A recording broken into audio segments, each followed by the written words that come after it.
여러분 안녕하세요. 도쿄 뷰입니다. 오늘도 부동산에 관련된 이야기를 가지고 와봤는데요. 본 내용에 앞서서 뉴스를 하나 소개해드릴까 합니다. 제가 요즘 일본에서 뉴스를 보다가 조금 놀라운 기사를 하나 봤거든요. 요즘에 한국에서 캄보디아 범죄 집단에 대해서 많은 기사가 나오고 있잖아요. 캄보디아 범죄 집단이 한국에만 손을 뻗은 게 아니고 일본 부동산 시장에도 손을 뻗고 있었다는 사실 알고 계셨나요? 여기 니케이 신문에 의하면요. 사기 일수익 약 50억엔의 일부를 중국인 부유층이 구입을 희망하는 고급 아파트의 수부금에 대고 있었다고 한다라는 내용이 있는데요.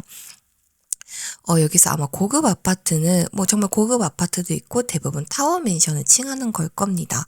그리고 수부금은 이제 착수금, 선수금에 의한 거죠. 그래서 이거를 간단하게 조금 요약을 드리면요. 캄보디아 범죄단체가 일본에서 보이시피싱 같은 금융사기를 칩니다. 그렇게 해서 모인 검은 돈을 일본 국내 부동산에 타워 맨션을 사는 맨션 엔트리 착수금으로 검은 돈을 사용을 해요. 그렇게 하면 이 타워 맨션의 분양권은 캄보디아 범죄단체가 갖게 되겠죠. 그러면은 이 분양권을 다시 중국인들한테 다시 되팔림을 하는 겁니다. 그렇게 해서 중국인들은 분양권을 구매함으로써 자신들의 돈 세탁의 하나의 방법으로 이 타워 맨션 구입을 진행을 하고 있었다라는 뉴스인데요. 저는 단순하게 타워 맨션이 중국인한테 그냥 인기가 많은 줄 알았어요. 굉장히 화려하고 야경도 멋있고 되게 자산 가치도 있어 보이고 그런 단순한 그건 줄 알았는데 이렇게 조금 무시무시한 일에 연루가 같이 되어 있었다고 하니까 조금 소름이 돋네요.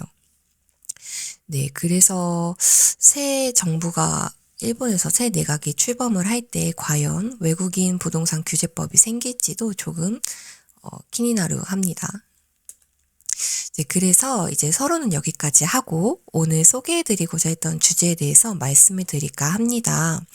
여러분 도쿄에서 집 사려고 준비하시는 분들 과연 도쿄에서는 어떤 부동산을 통해서 혹은 어떤 집을 사야 잘 샀다고 소문이 날까 하고 고민을 하고 계시진 않나요?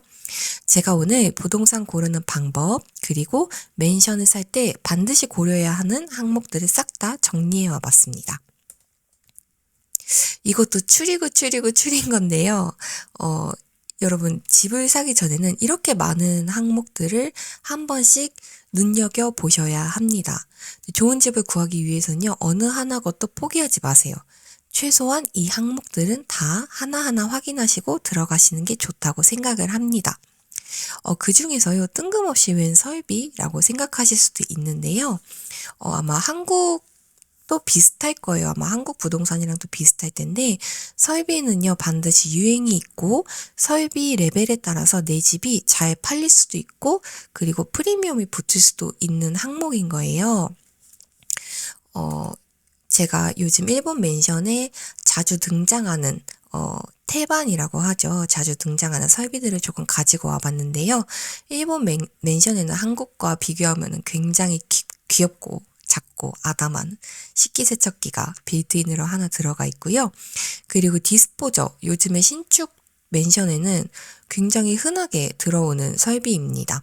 그리고 터치레스 수전, 이렇게 세 개가 꽤나 필수 항목적인 느낌으로 도쿄 신축 아파트에 많이 구비가 되어 있어요. 특히 디스포저 같은 경우는 맨션을 세울 때 처음에 밖에 설치를 할 수 없는 설비라서 그런지 이게 설치가 되어 있는 맨션은 꽤 인기가 주부분들에게 높더라고요. 저도 디스포저 있다고 하면은 우와 디스포저 있어? 라는 느낌이었었고요.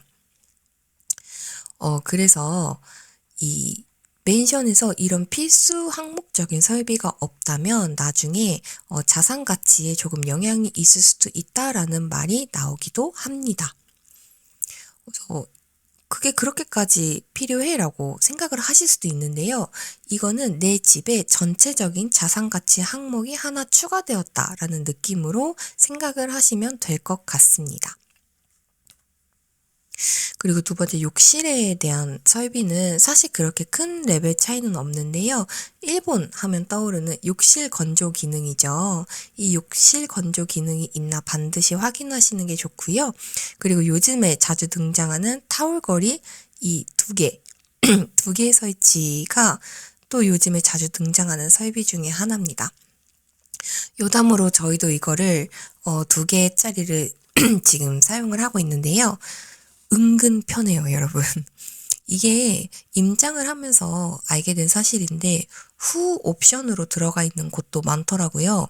가격 차이가 그렇게 크지 않기 때문에 후 옵션에 이걸 달 수 있는 곳이 있다면 개인적으로 굉장히 강추하는 항목입니다. 의외로 편합니다. 그리고 두 번째는 에리어랑 집 주소인데요. 일본도 주소지, 에리어 정말 많이 신경 쓰죠. 저는 일단 도쿄 23구에 한정돼서 말씀을 드리도록 하겠습니다.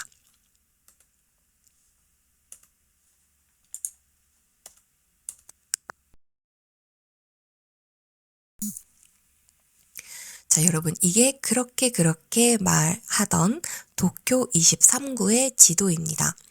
가운데 이 빨간 부분이 도심 6구라고 불리는 곳이죠. 시부야, 신주쿠가 다 이쪽입니다. 조금 읊어드리면 도심 6구는요. 치오다구, 중앙구, 미나토구, 신주쿠구, 시부야구, bunkyō구로 형성이 되어 있고요. 이걸 기점으로 동서남북으로 조도 에리아, 조후쿠 에리아, 조세이 에리아, 조난 에리아라고 말을 합니다.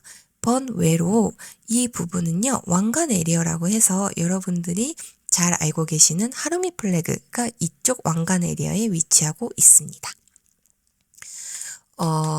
이제 여기서 이 시로라는 게 도대체 뭐야? 라고 생각하실 수 있는데요. 이 시로는요, 일본에서 한자 단독으로 쓰면은 성, 그러니까 캐슬이라는 의미거든요. 여기 가운데가요, 원래부터 지금도 있지만 일왕이 살던 메인성이 여기에 치요다구에 위치하고 있습니다. 그래서 이 메인성을 기준으로 동서남북으로 나눈 게 도쿄 23구예요. 이렇게 되는 거죠. 그리고 여기 이 별표 5개를 제가 가지고 왔는데요. 이 별표 5개에는요, 내리마구, 이타바시구, 아다치구, 그리고 에도가와쿠, 세타가야쿠 이렇게 5개의 별표를 가지고 와봤어요.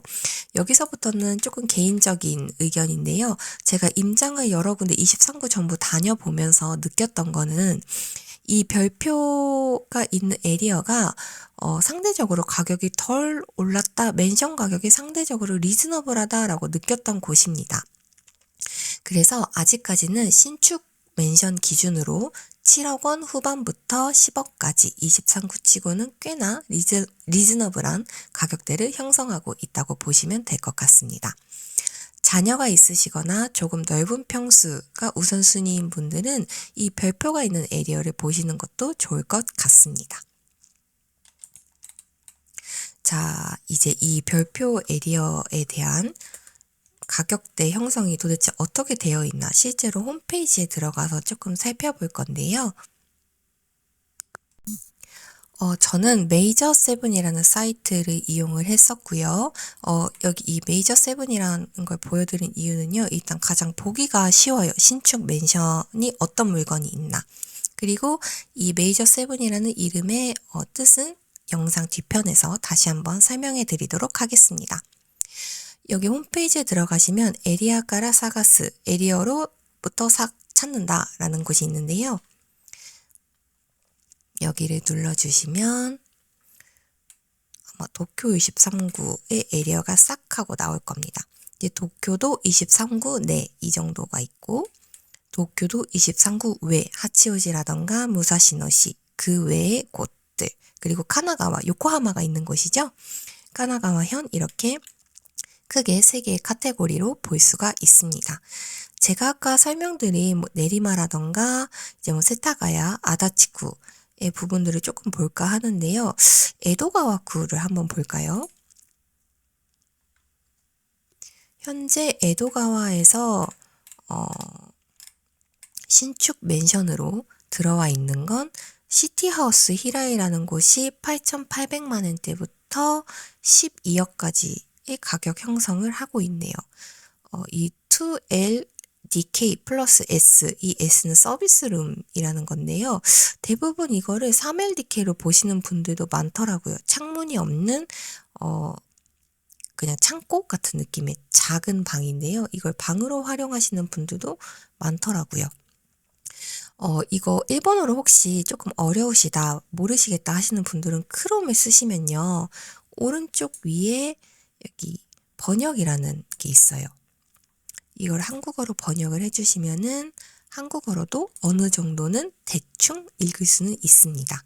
꽤나 정확하게 AI가 번역을 해줘서 너무 편리하더라고요. 그래서 뭐 도쿄역 직선 약 6.6km권이라던가 대형 슈퍼 홈센터 도보 1분, 뭐 주차장도 있고 전 319저택 대규모 맨션이네요. 그래서 물건 상세를 가보시면요. 좀 더 여러 가지 정보를 받을 수가 있습니다. 이제 여기 보시면 각 이미지 파스들이 이렇게 나열되어 있고요. 이렇게 어떤 설비가 들어있나, 우리는 이거에 중시를 했어요 라는 설비의 내역도 볼 수가 있습니다. 그리고 여기는 JR 소부센 히라이역에서 도보 10분 거리에 있는 곳이라고 하네요. 그리고 전용 면적은 67 제곱미터에서 80제곱미터까지 다양하게 있습니다. 가장 많은 가격대가 8,900만 대라고 하니까요. 요즘에 도쿄 신축 맨션 값이 옥션이라고 해서 1억 넘는다, 이제 10억 넘어간다, 10억 원이 넘어간다라는 말이 많은데요. 8,900만 원대면은 아직까지 도쿄 23구 내에서는 리즈너블하지 않을까라는 생각이 듭니다. 물론 이것도 매우 비싼 가격이기는 합니다. 그리고 판매하는 곳은 스미토모 부동산이네요. 한 군데를 더 봐볼까요?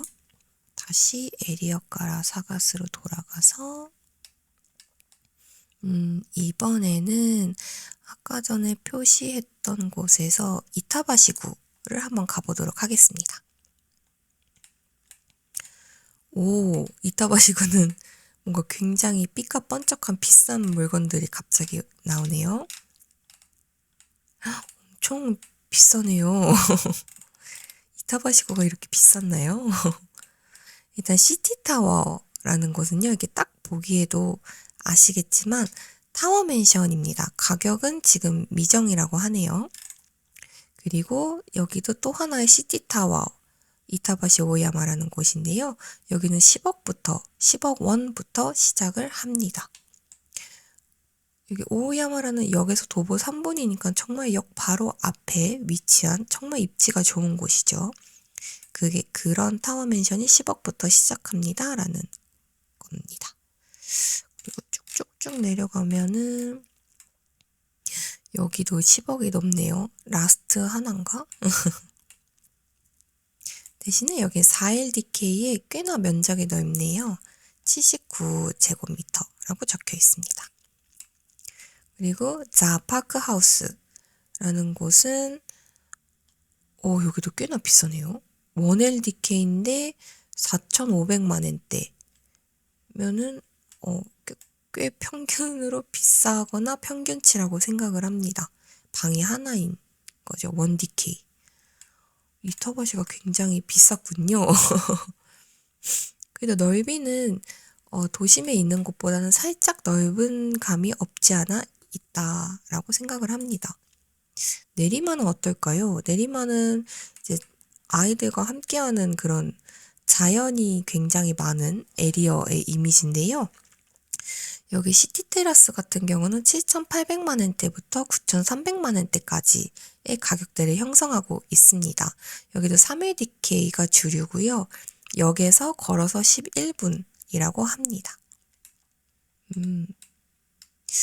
프라우드 히카리가오카라는 곳은 아직 가격이 미정이네요.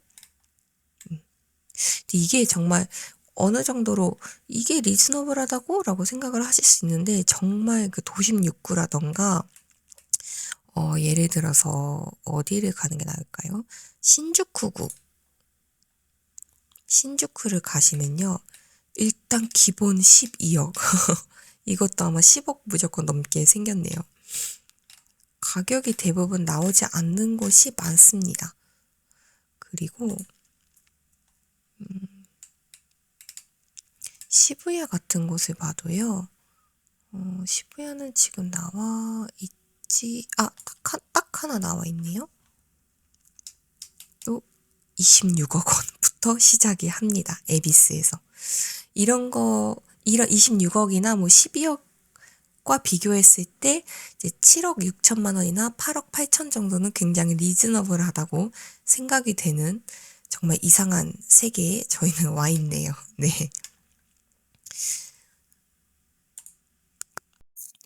자, 이제 다음으로 설명드릴 항목은요, 디벨롭 회사, 그러니까 부동산 회사죠.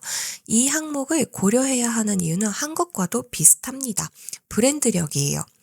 일본도 브랜드가 있는 곳은 자산 가치가 어느 정도 보장된 곳입니다.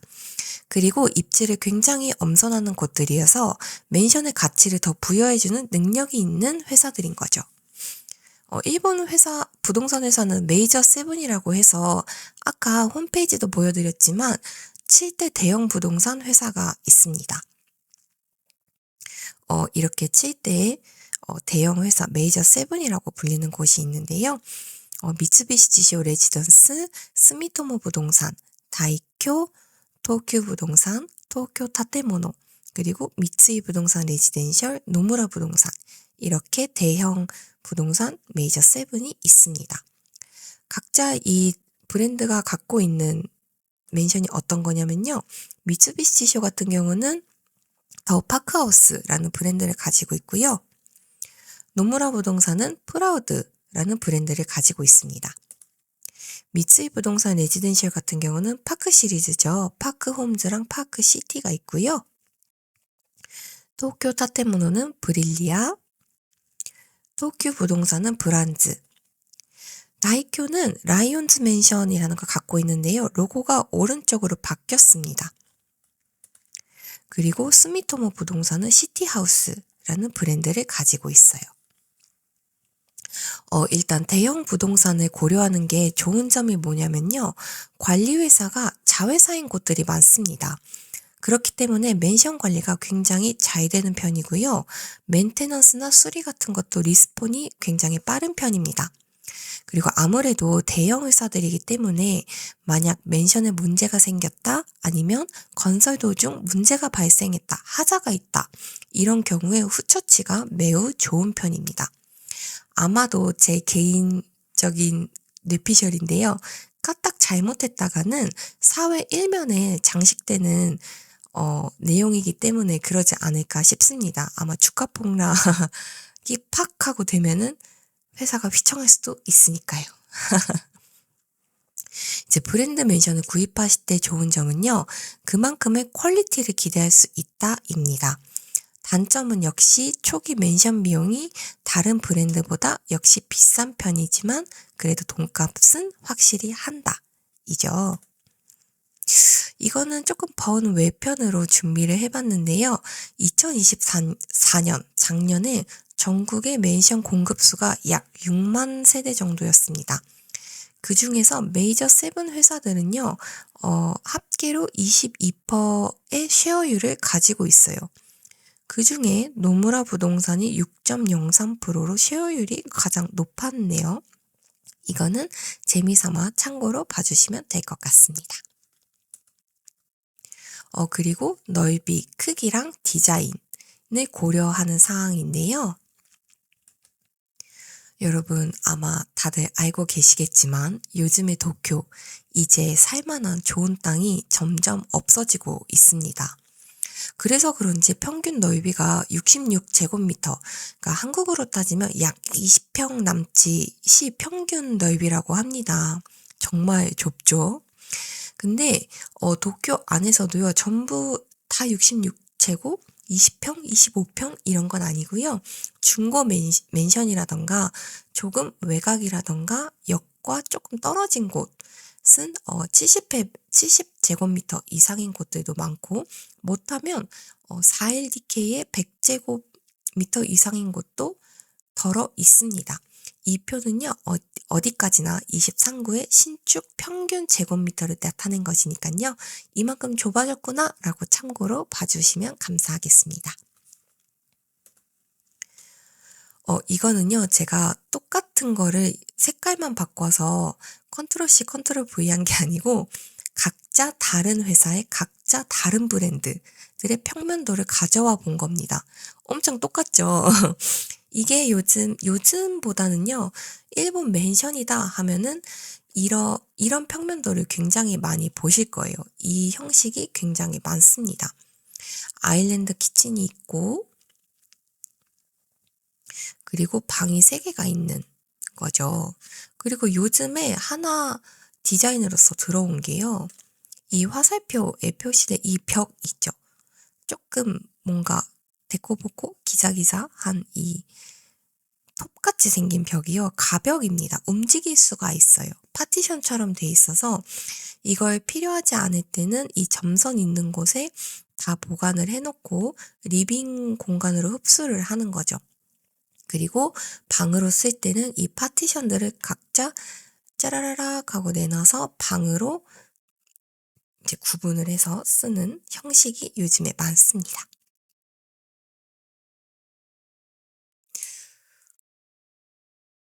이건 자투리 지식인데요. 여러분, 일본은 조라는 단위를 사용하잖아요. 그래서 가끔 이 몇 조, 뭐 11조, 10조, 6조, 8조, 이게 한국으로 몇 평 정도일까라고 궁금하시는 분들이 많으실 것 같아요. 대략적으로는 먼저 이 조라는 단위는 곱하기 0.303을 하면 제곱미터로 바뀌거든요. 이 제곱미터에서 한국에서의 1평은 3.3 제곱미터니까 곱하기 3.3을 해주시면 돼요.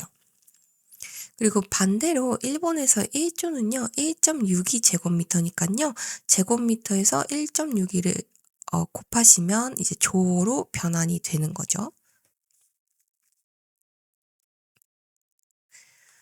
다음으로 제가 설명해 드릴 거는 맨션 규모입니다. 당연한 얘기지만서도 세대수가 많으면 관리비가 적게 되고 세대수가 적으면 관리비는 높게 듭니다. 참고로 일본에서 대규모 세대다라고 하는 건 100세대 이상이고요. 소규모 세대다라고 하는 건 50세대 미만을 일컫습니다. 그럼 단순하게 세대수 많은 곳 한국처럼 가는 게 완전 이득 아니야? 관리비 적게 낼 수 있잖아 라고 생각하실 수 있는데 꼭 그렇지만도 않더라고요. 이제 제가 찾아본 바로는요. 세대수가 많으면 이제 왼쪽이 장점이고 오른쪽이 단점을 단순하게 해놨는데 아까 설명해 드렸던 관리비 및 장기 수선 충당금이 상대적으로 저렴해지기 쉽다. 공용시설이 충실하다라는 장점이 있고요. 그리고 자산가치 하락이 적은 경향이 있다. 이거는요. 도쿄에는요. 한국처럼 대규모 맨션의 수가 적습니다. 그래서 언제나 부동산에서 주목도가 높아요. 그래서 중고로 나와도 굉장히 주목도가 높습니다. 또 그리고 세대수가 많다 보니까 거래 물량도 항상 높은 편이어서 어디에나 상위에 노출되기 쉬운 맨션인 거죠. 이제 그렇다 보니까 자산가치 하락이 적은 경향이 없지 않아 있습니다. 단점으로 굳이 뽑자면요. 공용시설이 많은 만큼 자잘한 수리가 굉장히 많이 들어간다고 하더라고요. 근데 이 자잘한 수리도 결국에는 이 장기수송 충당금이나 이제 여러분들이 내시는 관리비에서 이제 까서 들어가는 거기 때문에 이제 그런 부분이 또 이렇게 자잘하게 조절을 해서 가야만 한다. 근데 그런 자잘한 조절이 사람들이 너무 많으니까 입주자 대표회의 같은 데서 의견이 모이기가 어렵다라는 단점이 있습니다. 반대로 세대수가 적으면요, 뭐 조용하고 안정된 주거 환경에 입지한 곳이 많기 때문에 이것도 하나의 장점으로 꼽을 수 있어요. 그리고 불필요한 공용시설이 적어서 유지보수 비용을 절감할 수 있다는 장점도 있고요. 반대는 이거에 다 반대말인데요. 공용시설, 부족하다. 이거는요, 대규모 단지 같은 경우는 한국에도 요즘 많지만 게스트룸이라던가 그리고 피트니스 클럽, 그 체육관, 짐이라고 하죠. 일본에서는 짐이 꼭 하나 두 개씩 있는데 거의 없습니다. 세대수가 적은 곳은요. 저희도 80 몇 세대인데 그런 공용시설이 거의 없고 1층 로비가 조금 호텔처럼 예쁘게 돼 있는 거 하나예요. 뭐 공부방이 있다거나 뭐 재택 워크를 할 수 있는 텔레워크를 할 수 있는 그런 공간이 있는 것도 아니라서 그거는 참 많이 아쉽더라고요. 근데 요즘에 새로 나온 대규모 단지는 그런 공용시설들이 굉장히 충실하기 때문에 그 부분에 대해서 세대수가 적은 곳은 조금 아쉽다라는 단점이 있을 수도 있습니다. 그리고요, 주변 환경 변화의 리스크가 있다라는 건, 세대수가 적으면 아무래도 층수도 낮은 곳이 많아요. 뭐 10층이라던가 4, 5층이라던가 저층 세대가 많은데요. 예를 들어서 우리 앞에 정말 조망권이 좋고, 햇빛도 잘 들어왔는데 갑자기 개발이 돼서 완전 큰 타워맨션이 우리 집 앞에 생겼어요. 라는 주변 환경의 변화의 리스크도 있을 수 있기 때문에 이것도 단점으로서 하나 넣어봤습니다.